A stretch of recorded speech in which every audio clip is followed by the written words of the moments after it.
Hello guys, இந்த வீடியோல நம்ம exercise 1 தான் பார்க்க போறோம். பேஜ் நம்பர் 5.126ல இருக்க சம். என்ன கொடுத்திருக்காங்கன்னா மிஸ்டர் ரமேஷை வந்து அப்பாயிண்ட் பண்ணிருக்காங்க. என்னைக்குனா 1/9/2021ல 12,000 சேலரிக்கு. அது வந்து இயர்லி இன்க்ரீஸ் ஆகுது 420 rupees. அவரோட சேலரி இன்கம் ப்ரீவியஸ் இயருக்கு கால்குலேட் பண்ண சொல்றாங்க. இதுலயும் 2 கொடுத்திருக்காங்க. எல்லா மந்த்துமே 1ஆம் தேதியா அவர் சேலரி வாங்கினா அவரோட சேலரி எவ்வளவா இருக்கும். நெக்ஸ்ட் வந்து எல்லா மந்த்தும் அவர் வந்து 31 அப்போ சேலரி வாங்கினா எவ்வளோ இருக்கும் அப்படின்றத கேட்டிருக்காங்க. எப்போ அவர் அப்பாயிண்ட் பண்றாங்க? 1/9/2021ல அப்பாயிண்ட் பண்றாங்க. 9ன்றது நம்மளுக்கு எந்த மந்த்? செப்டம்பர்ல இருந்து 12 months கம்ப்ளீட் ஆனாதான் வந்து 1 year கணக்கு. செப்டம்பர், அக்டோபர், நவம்பர், டிசம்பர், ஜனவரி, பிப்ரவரி, மார்ச், ஏப்ரல், மே, ஜூன், ஜூலை, ஆகஸ்ட். அப்போ ஆகஸ்ட் தான் 12th month. 31/8/2022. ஏன்னா ஆகஸ்ட் இல்ல, அதனால வந்து 2022. Next 1/9/2022 to 31st August 2023. Next 1 September 2023 to 31st August 2024. 1 September 2024 to 31st August 2025. இப்போ வந்து அவரு ஃபர்ஸ்ட் இயர்ல எவ்வளவு சேலரி வாங்குறாராம்? 12,000 வாங்குறாராம். 420 rupees வந்து இன்க்ரீஸ் பண்றாங்க எவ்ரி இயர். அப்போ நெக்ஸ்ட் இயர்ல 12,000 plus 420 எவ்வளோ? 12,420. நெக்ஸ்ட் இயர்ல 12,840 rupees வாங்குவாரு. இது கூட பிளஸ் 420. நெக்ஸ்ட் இயர்ல இது கூட பிளஸ் 420 பண்ணோம்னா நெக்ஸ்ட் இயர்ல அவரோட சேலரி 13,260 இருக்கும். இப்போ அவரோட சேலரிய எப்போ கண்டுபிடிக்க சொல்லிருக்காங்க? ப்ரீவியஸ் இயருக்கு அவரோட இன்கம் எவ்வளவா இருக்கும்னு கேட்டிருக்காங்களா? ப்ரீவியஸ் இயர்னா நம்மளுக்கு ஏப்ரல் 1 2024ல இருந்து மார்ச் 31 2025 வரைக்கும் தான் நம்மளுக்கு ப்ரீவியஸ் இயர். இப்போ இந்த இயர்ல எவ்வளவு அவர் வந்து வாங்கியிருக்காரு சேலரி அப்படின்னு பார்க்கணும். ஃபர்ஸ்ட் என்ன கொடுத்திருந்தாங்க? எல்லா மந்த்லயும் 1ஆம் தேதி அவரோட சேலரிய ரிசீவ் பண்ணியிருந்தா எவ்வளோன்னு கண்டுபிடிக்க சொன்னாங்களா? அப்போ ஏப்ரல் 1 எங்க இருக்கு நம்மளுக்கு? 1/9/2023ல இருந்து 31/8/2024 வரைக்கும் அவர் வந்து 12,840 rupees earn பண்றாராம். இங்க தானே நம்மளுக்கு ஏப்ரலும் இருக்கு.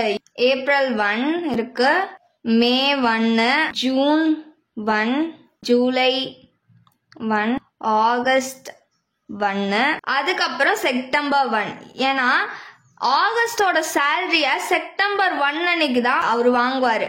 அதனால செப்டம்பரையும் ஆட் பண்ணிக்கிறோம். ஓகேவா? அப்போ ஏப்ரல், மே, ஜூன், ஜூலை, ஆகஸ்ட், செப்டம்பர் மொத்தம் எவ்வளோ? 6 months.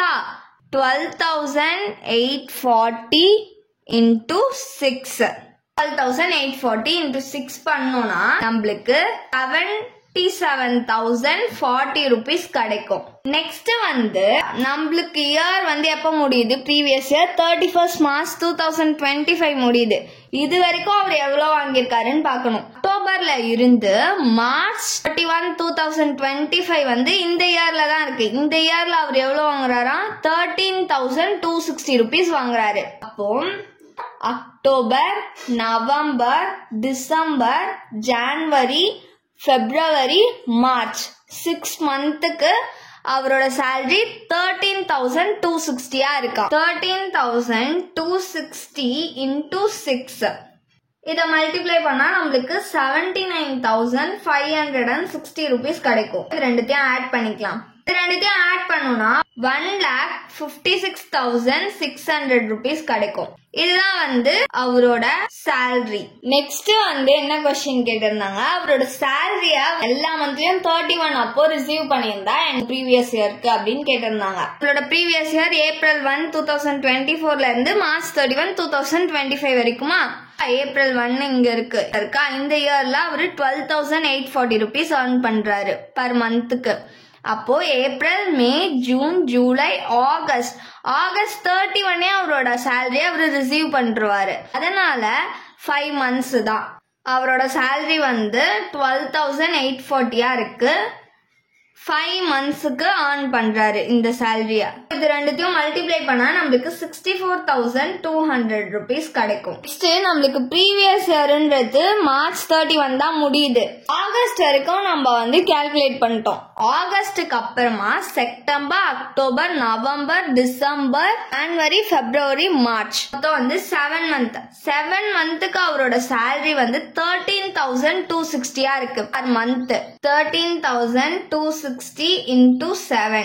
இத மல்டிப்ளை பண்ணோம்னா நமக்கு 92,820 rupees கிடைக்கும். இப்போ இது ரெண்டுத்தையும் ஆட் பண்ணிக்கலாம். ஆட் பண்ணோம்னா 1,57,020 rupees கிடைக்கும். இதுதான் அவரோட salary. எல்லா மந்த்லயும் 1ஆம் தேதி அவரோட salary வாங்கியிருந்தா previous yearக்கு அவரோட இன்கம் எவ்வளவா இருந்திருக்குமா 1,56,600. நெக்ஸ்ட் இதுவே அவரோட salary வந்து 31 அன்னைக்கு அவர் வாங்கியிருந்தா previous yearக்கு அவரோட இன்கம் வந்து 1,57,020 rupees இருந்திருக்குமா. Thanks for watching.